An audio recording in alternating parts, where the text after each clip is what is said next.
Hamas, ya Hamas, ya Hamas, ya Hamas. Yeah, go. Ya Hamas. Send our license fee money to the family of a terrorist. Shame on the BBC.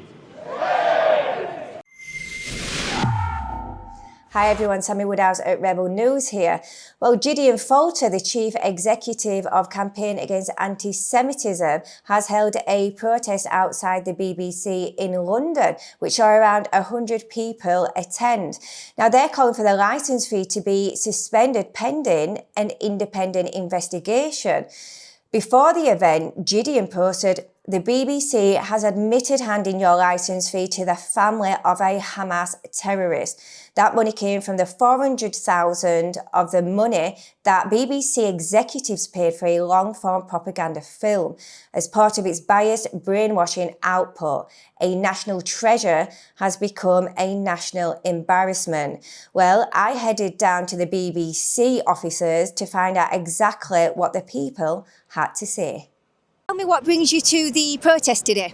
Well, I've come to support the Jewish community, but basically it's everything about the BBC. It's their bias on all their reporting. It's not just a Jewish issue. I mean, I go on demos and the reporting I see afterwards, you see a left-wing demo, they're activists, and suddenly a right-wing demo, they're violent thugs. And it's that continual wordplay that they use that is trying to get the public against people, like they're doing with the Jewish community here.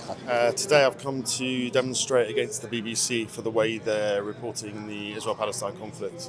How do you feel they've reported it? Very badly. That not everything that you see on the BBC is factually correct. And we felt that we had to come out and just let the BBC hear our voice. I'm appalled at the BBC screening the documentary for pro-Hamas, having the son of the farming minister? The agricultural minister, and we're going to stop paying our BBC licence fee in protest. As a third-generation Jew, family came here in the early 1900s. I've lived all my life, and I can honestly say I've not really experienced any anti-Semitism growing up. I grew up in an area where there were no Jewish people, but since October the 7th, it's just blown all our minds to see the establishment. It's not even the far right. There is no far right, in my opinion. And to actually see, and they highlighted it here, the Gary Linekers of the world, etc. It's just unbelievable. You've got a prime minister that's more interested in going to mosques and hearing the preaching going on. We have a king that has Westminster Abbey, where they're doing all their praying in Westminster Abbey. I just think we're at a crossroads in this country. I really do. I think, sadly. Well, I think that Britain has a reputation for being a country that is very fair and very fair in its thinking, and we seem to have been hijacked by a group of people who have their own agenda, and it's not a very pleasant one. And I think the thing that I have found worrying and disappointing since October the 7th is firstly the way that people have sprung into action to batter Israel and to demonise Israel before even they retaliated, and we had demonstrations on the streets of London here before any action had been taken whatsoever.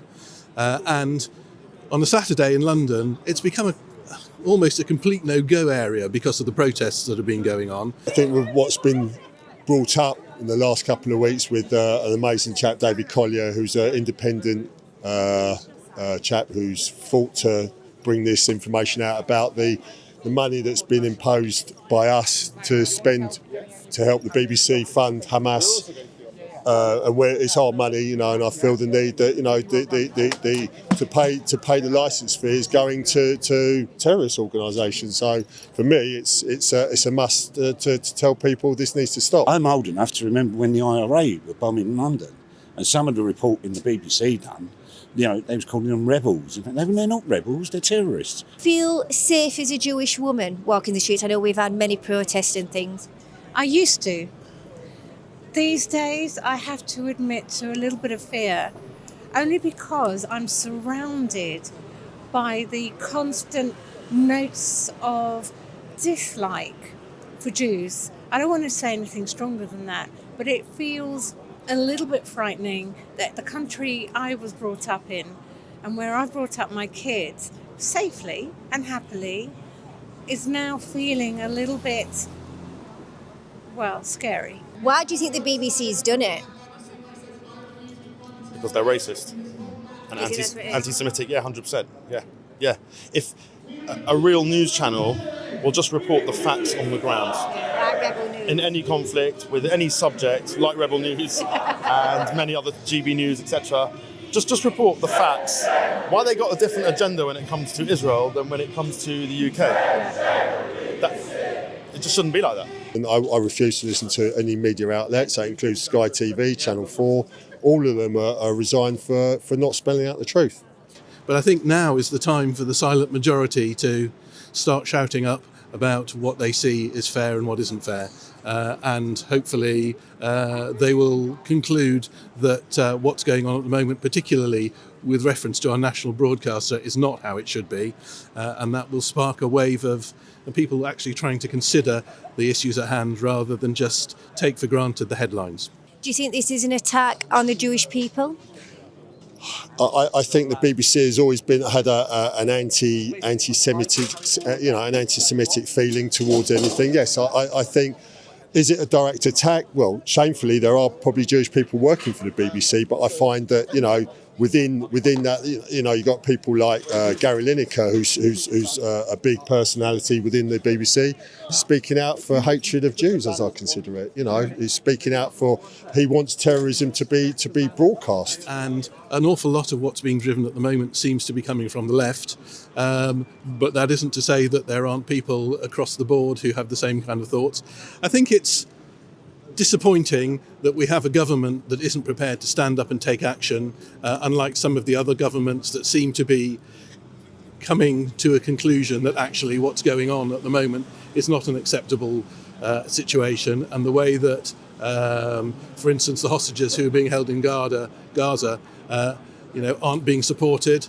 It seems to be that there is slowly but surely a turning in the tide in other countries, and I think it's pretty unimpressive that our government refuses to condemn what's going on in any kind of terms and is incredibly mealy-mouthed. And as somebody who thinks they're reasonably politically aware, that's incredibly disappointing. I think that the current government is frankly spineless.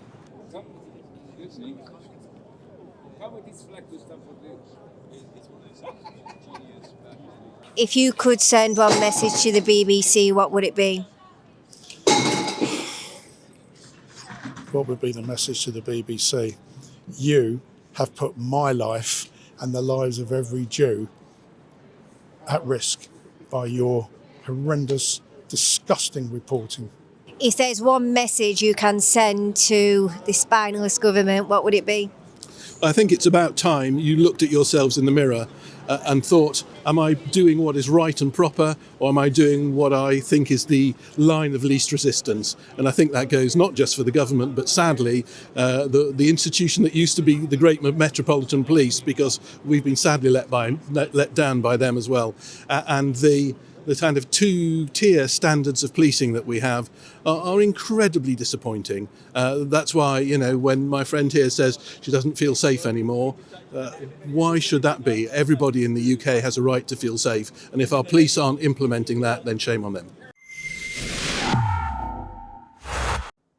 Well, we at Rebel News have started a campaign that you can all get involved in. So head over to stopthelicensefee.co.uk and sign the petition. I'm Sammy Woodhouse, reporting with Rebel News.